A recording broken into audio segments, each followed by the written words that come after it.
Bom dia, amada igreja. A mensagem de hoje, eu gostaria de começar contando um evento, uma situação que eu passei anteontem, sexta-feira, e que me fez mudar toda a mensagem. Não sei se eu já compartilhei isso, mas Deus ele costuma fazer isso comigo. Eu preparo por algumas semanas a mensagem, quando está pronto, Ele fala, preparou? Então agora deixa essa de lado e vamos fazer a oficial. E foi assim. Na sexta-feira eu fui para o shopping, rapidinho, passei no shopping, precisava passar na farmácia. E sexta-feira, feriado, no shopping, estava bem cheio. E parece que metade do shopping estava dentro da farmácia. Estava muito cheia a farmácia, eu estava com pressa, tinha algumas coisas para resolver. E a Camila estava esperando com as crianças, então eu estava um pouco apressado. E as coisas não funcionavam, tinha muita gente, barulhos, enfim, estava uma situação de estresse. E quando finalmente chegou a minha vez de pagar ali os remédios que eu precisava, tinha lá uma jovem, uma moça, uma menina bem nova, e eu estava ali apressado no celular, não dei tanta atenção para ela, não prestei tanta atenção nela, mas no momento onde eu fui pagar os remédios, ela esticou os braços. O jaleco que ela estava, a manga fez com que o braço dela aparecesse, e nesse braço tinham várias marcas, muitas marcas, por volta de 30 marcas em cada braço, de alguém que não tinha mais esperança, uma menina jovem. E aquela situação mexeu comigo, e eu queria ter falado alguma coisa, queria pensar alguma coisa para falar para ela, mas a única coisa que eu consegui foi um Deus te abençoe, porque tinha já pessoas chegando para pagar, e eu não consegui falar nada para ela naquela hora. E eu saí, fiquei do lado de fora da farmácia, pensando, o que eu poderia falar? Orando ao Senhor, mas nada veio. E quando eu olhei para a farmácia e vi aquele fluxo de pessoas e ela ali trabalhando, não tive a oportunidade de falar com ela. E eu fui para casa, fui pensando nessa situação, não consegui esquecer isso. E fiquei tentando entender o que poderia ter causado aquele desespero naquela moça. O que será que causou o que ela sentiu? E também fiquei pensando de que aquela moça já tinha as marcas. Talvez ela não precisasse mais da minha palavra, porque o momento mais difícil já tinha passado. Ela teve sorte de passar por aquilo. Mas o momento onde ela mais precisava de ajuda, ela não tinha marca nenhuma. E pelo próprio perfil dela, parecia ser uma pessoa bem reservada. Provavelmente ninguém sabia o que estava acontecendo. E eu fiquei tentando pensar, quantos de nós, quantas pessoas próximas, quantos de nossos filhos podem estar travando batalhas interiores? Quantos de nós têm marcas que talvez não apareçam? Quantos de nós estamos machucados, feridos, traumatizados, bloqueados, e ninguém sabe, ninguém nem imagina o que está acontecendo? Nós estamos tão preocupados com o exterior, nós estamos tão preocupados com o que as pessoas enxergam, que nós esquecemos que as nossas principais batalhas não estão aqui. As nossas principais batalhas estão aqui, estão dentro, estão no nosso interior. E por curiosidade, eu fiz uma pesquisa, eu pesquisei os CIDs, eu não sei se você já ouviu falar esse termo. O CID é Classificação Internacional de Doenças, é um códigozinho que é dado para classificar, para catalogar uma doença quando ela é identificada. E é impressionante a quantidade de doenças da mente que foram catalogadas e descobertas nos últimos anos. Síndromes de tudo que é tipo, síndrome do pânico, do medo, síndrome da ansiedade, síndrome de burnout, síndrome de pensamento acelerado, coisas que são novas, que têm acontecido cada vez mais. São doenças que são catalogadas para tentar explicar as batalhas que acontecem dentro da nossa mente. E o que será que explica esse crescimento acelerado dessas doenças da mente, dessas batalhas que a gente enfrenta? O que explica é o mundo que a gente vive hoje. Um mundo de pluralidade de ideias, um mundo de diversidade de opiniões, um mundo onde todo mundo pode ser o que quiser. Por mais absurdo que pareça ser, hoje parece que todo mundo pode ser o que quiser. Princípios simples, princípios básicos, que estão sendo esquecidos, estão sendo deixados de lado. Hoje a gente tem acesso a tantos canais de informação diferente, que parece que ficou impossível saber o que é verdade e o que é mentira. Até no nosso próprio ciclo familiar, as mensagens que a gente recebe da nossa própria família, a gente não consegue ter certeza se são verdades ou não. A era que deveria ser a era da informação virou a era da desinformação. Tudo muda o tempo todo. E isso é um problema, porque se as coisas mudam o tempo todo, a gente está o tempo todo perdido. A gente está o tempo todo sem saber o que realmente é verdade ou não. No mundo onde tudo é relativo, no mundo onde nada mais é absoluto, a gente vive numa verdadeira bagunça, numa confusão. E essa confusão, essa bagunça, confunde a nossa mente. Essa confusão gera incerteza. E essas incertezas nos geram ansiedade. Essas ansiedades nos geram medo. Esse medo, pânico, estresse, depressão. E por isso que nós temos tantos problemas e tantas pessoas com batalhas, travando batalhas dentro da própria mente. Mas a boa notícia é que no mundo de confusão que nós vivemos, existe um Deus de exatidão.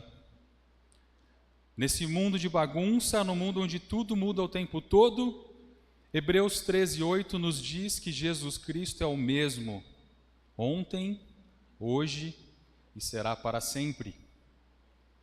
Jesus não muda. E da mesma forma que Jesus não muda, a sua palavra também não muda. E o que tem acontecido é que, apesar da palavra de Jesus não mudar, a gente vive num momento onde tudo é tolerável. E as pessoas querem, inclusive, adaptar o próprio evangelho. E as pessoas têm vivido o evangelho da forma como bem entendem. As pessoas estão criando o próprio evangelho e a própria teologia, né? Vivem um evangelho e usam quando convém, mas quando o calo aperta, vivem alguma coisa diferente. Meu microfone está falhando um pouco? Não. Acho que eu vou trocar.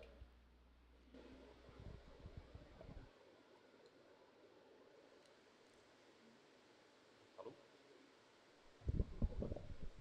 Alô? Agora sim. Melhor? E além disso, vivemos numa época onde o sentimento que tem sido cultivado nas pessoas é um sentimento de individualidade. Um sentimento de que a gente consegue tudo sozinho, de que as coisas, elas são sempre centradas em nós mesmos. Nós não precisamos nos adaptar a nada mais. As coisas devem se adaptar a nós. A gente é incentivado a ser autossuficiente. Mulheres são incentivadas a não precisar mais de homens. Homens são incentivados a não precisar de mulheres. Filhos são incentivados a não dar mais valor aos conselhos e à orientação dos pais. E os estudos mostram que essa individualidade tem criado a geração mais solitária que já existiu na humanidade. As últimas gerações são as gerações mais deprimidas, mais estressadas e mais solitárias que a humanidade já viu. Isso não precisa de muita pesquisa. Se você tem filhos, compare a sua infância com a infância do teu filho.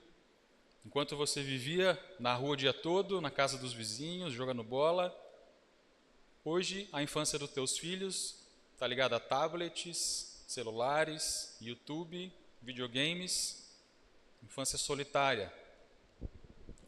E essa solidão, o mundo mudou, as pessoas mudaram, e por conta disso, hoje passamos muito mais tempo sozinhos. Hoje passamos muito mais tempo dentro da nossa própria mente. E esse campo de batalha é o que tem sido mais utilizado e nunca foi tão utilizado. As nossas grandes batalhas não acontecem mais fora, mas acontecem dentro, no nosso interior, na nossa individualidade. E olha o perigo disso. A gente sabe que Satanás, o nosso inimigo, quando encontra uma fragilidade, é aí que ele ataca. E aonde vocês acham que nós somos mais frágeis hoje? Onde nós estamos sozinhos? Onde não temos ajuda? E onde muitas vezes as outras pessoas nem conseguem enxergar? É dentro de nós mesmos. Este é o campo de batalha que tem sido atacado pelo inimigo. E quantos de nós, dia após dia, vem perdendo batalhas silenciosas? Quanto das pessoas ao nosso lado, dia após dia, vem perdendo essas batalhas?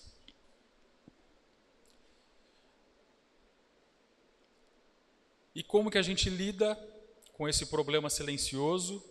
Qual é a solução que a gente consegue encontrar para lutar essa guerra, que é uma guerra quase que invisível, que muitas vezes nós nem sabemos o que está acontecendo? Vou convidar todos que abram comigo em João, capítulo 14, Evangelho de Jesus segundo João, versículo 14, a partir do versículo 21. E diz assim: quem tem os meus mandamentos e lhe obedece, esse é o que me ama. Aquele que me ama será amado por meu Pai, e eu também o amarei e me revelarei a ele. Disse então Judas, não o Iscariotes: Senhor, mas por que te revelarás a nós e não ao mundo? Respondeu Jesus: se alguém me ama, guardará a minha palavra, meu Pai o amará, nós viremos a ele e faremos nele morada. Esse é um trecho que tem muita coisa que daria para a gente falar. Pelo tempo eu vou ser um pouco mais objetivo. Mas a primeira coisa, ele fala sobre obediência. E quando a gente pensa sobre obediência, a primeira frase que vem na nossa cabeça é que, se a gente obedecer, nós seremos salvos. Mas não é isso que o texto nos diz. E, de certa forma, a salvação não é dada pela nossa obediência. A salvação é dada pela cruz de Jesus e pelo nosso arrependimento genuíno. A salvação não é concedida pelo que a gente faz, mas sim pelo que Ele fez. O conjunto de regras que a gente segue não é suficiente para nos salvar se não fosse por Jesus. Então a nossa salvação vem pela graça. E aqui no caso, o que o versículo diz sobre a obediência? Que a obediência é para aqueles que amam a Jesus. Quem ama a Jesus, obedece os mandamentos, ou seja, obediência está ligada ao amor a Jesus. Obediência é sinônimo de amar a Jesus. E quando eu amo e obedeço, existe uma promessa. Diz que o Pai nos amará, Jesus nos amará e Ele se manifestará a nós. Depois Judas pergunta: Jesus, por que você não se manifesta para todo mundo? Por que você não manifesta para o mundo? Jesus reforça: quem me ama e quem guarda a minha palavra, não só nós revelaremos a Ele, como faremos nele morada. Com esses versículos nós conseguimos entender que Jesus, Ele quer se relacionar com você, Ele quer se aproximar de você, Ele quer se manifestar a você. Jesus quer ter intimidade com você. E não é com todos. Ele deixa claro que não é com o mundo, Ele quer se aproximar com aqueles que obedecem aos seus mandamentos. A santidade que é causada pela obediência aos mandamentos gera a intimidade com o Senhor. E eu acredito que todos, se vocês estão aqui, em algum momento vocês já sentiram que precisam do Senhor. Vocês já sentiram que a sua vida sem o Senhor ela é vazia, a sua vida não é completa, você tem uma necessidade interior de procurar o teu Criador. E por que disso? Isso vem lá das nossas origens. Por que nós fomos criados? Quando a gente olha em Gênesis, vou passar bem rápido aqui, não vou ler os versículos, mas se você quiser olhar depois em Gênesis 3, na queda do homem, mostra que o próprio Deus descia na viração do dia para se relacionar com o homem. O homem foi criado para ter contato e para se relacionar com Deus, para conversar com Deus. Esse é o objetivo do homem. E com a queda, com o pecado, o homem foi separado e perdeu esta ligação e esse contato com o Criador. Mas a necessidade continua ali. E o que acontece é que com essa separação, quando a gente olha para o Velho Testamento, a gente vê um Deus, muitas vezes distante, um Deus separado, um Deus que está a milhares de quilômetros, um Deus poderoso, um Deus justo. E muitas vezes é esse o Deus, é essa a imagem que nós criamos. Mas hoje, com a cruz de Cristo, o versículo de João nos mostra que esse Deus não precisa estar a milhares de quilômetros. Quando você ora, você levanta a cabeça aos céus e ora para um Deus distante, ou você fala com um Deus que está dentro de você? João nos mostra que esse Deus não poderia estar mais próximo e mais íntimo do que você. E muitas vezes nós ainda sentimos que Deus está a milhares de quilômetros de nós. E mais do que isso, talvez vocês leiam essa passagem e não entendam que Jesus está querendo se aproximar de você, mas se a gente vai para o próximo capítulo, João 15, versículo 14, Jesus dá a mesma ideia: se vocês fizerem o que lhes ordeno, vocês serão meus amigos. Ou seja, Jesus quer ser nosso amigo. Já pararam para pensar nesse nível de intimidade? De você poder ter um amigo como o próprio Jesus? E talvez você esteja pensando, por que eu não sinto essa intimidade com Deus? Por que eu me sinto tão distante? Por que eu não sinto que eu sou amigo de Jesus? Por que eu me sinto sozinho? E se a gente olha na orientação de João 14, o que diz é que Jesus e o nosso Pai vai se aproximar se você obedecer aos mandamentos. Elimine os pecados da tua vida, aqueles pecados que parecem pequenos, aqueles pecados de estimação, aqueles pecados que ninguém sabe. Deixa para trás as coisas deste mundo, começa a viver verdadeiramente para Cristo. Vive a ponto de você conseguir dizer que você não vivo mais eu, mas Cristo vive em mim. E talvez você olhe para a sua vida hoje e fale, mas não dá, eu estou muito distante disso, eu não consigo. E o que eu te digo é que quando você aceita verdadeiramente a Jesus, Jesus entra na tua vida e faz uma faxina. Você percebe que aos poucos seus relacionamentos mudam, sua linguagem muda, suas atitudes mudam, suas prioridades mudam, tudo muda. A partir do momento que você decide verdadeiramente aceitar a Jesus. E quando a gente começa a andar muito com uma pessoa, o que acontece? A gente começa a se parecer com aquela pessoa.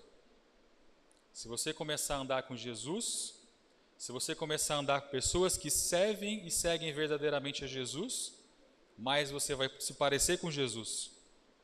Existe aquela frase famosa da internet que fala que a gente se parece, a gente é a média das 5 pessoas que a gente convive. Imagina se você começa a virar amigo de Jesus, quanto que a sua média não sobe. E para a gente concluir, vamos tentar juntar as duas coisas. Vamos juntar aquelas feridas e aquelas batalhas com as curas. Primeiro falamos dos desafios que enfrentamos no mundo atual, no mundo de confusão, no mundo onde tudo muda e nada mais é absoluto. E a cura para este mundo de confusão é um Deus de exatidão. É a obediência aos princípios, é a obediência aos mandamentos desse Deus. E assim como Jesus é imutável, como Jesus é o mesmo ontem, hoje e será para sempre, assim é a tua palavra. Não vamos fazer adaptações na palavra do Senhor, não vamos fazer adaptações no Evangelho da forma como nos convém. Vamos seguir um Deus de exatidão. O segundo ponto que falamos é das batalhas que acontecem na nossa mente, batalhas silenciosas, barreiras que são criadas, marcas, traumas, que nos enchem de medo, de ansiedade e nos deixam frágeis e vulneráveis contra o inimigo. E a cura para essas batalhas no nosso interior é um Deus que nos conhece por fora, mas também nos conhece por dentro.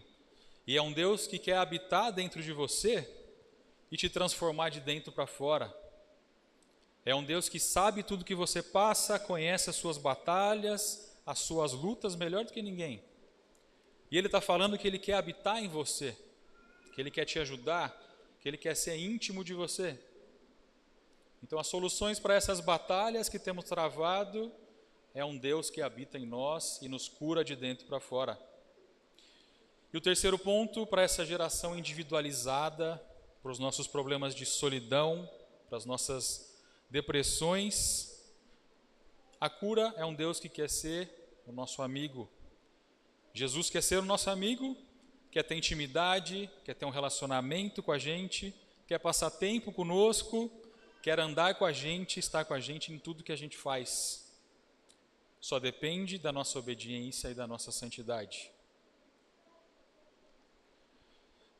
Para concluir, acreditem se quiser, o objetivo original da mensagem era falar sobre a Páscoa e sobre a cruz de Jesus e o perdão. Mas aquele acontecimento na farmácia me fez pensar, me fez meditar na cruz de Jesus e entender que a cruz vai muito além do que o perdão dos pecados. A cruz de Jesus não tem só o poder de perdoar os nossos pecados, como tem o poder de curar nossas feridas. Nós cantamos isso, geralmente, no Salmo 103. É comum a gente cantar esse cântico de que Ele perdoa todas as suas iniquidades e Ele é quem sara todas as tuas enfermidades. A gente lê na versão NVI, fala que Ele perdoa todos os seus pecados e cura todas as suas doenças. Ou seja, a cruz de Jesus não só nos limpa dos pecados, mas ela nos liberta do pecado a ponto de nos conseguirmos reaproximar do Senhor. Conseguimos novamente estar ligados com o Pai, reconectados com o Pai. A cruz de Jesus devolve a nossa identidade que foi perdida lá no Gênesis. A cruz de Jesus nos tira desse mundo confuso e nos devolve aos propósitos da nossa existência. A cruz de Jesus nos permite ser amigos de Jesus. No versículo que foi lido pelo Wesley, é mencionado que pelas feridas dele nós fomos curados. E a cura mencionada no texto provavelmente fala de uma cura espiritual, mas quando olhamos a Bíblia como um todo, a gente entende que essa cura, além de espiritual, também é uma cura da nossa falta de esperança, também é uma cura do nosso vazio, é uma cura da nossa solidão, dos nossos medos, das nossas ansiedades e das nossas frustrações. Quando entendemos verdadeiramente o poder da cruz, não existe ferida que não possa ser curada por Jesus. E eu quero fechar com um convite. Se você ainda não aceitou a Jesus, entenda que Ele não é só o seu Salvador, aquele que vai perdoar os teus pecados, mas também aquele que vai curar as tuas feridas.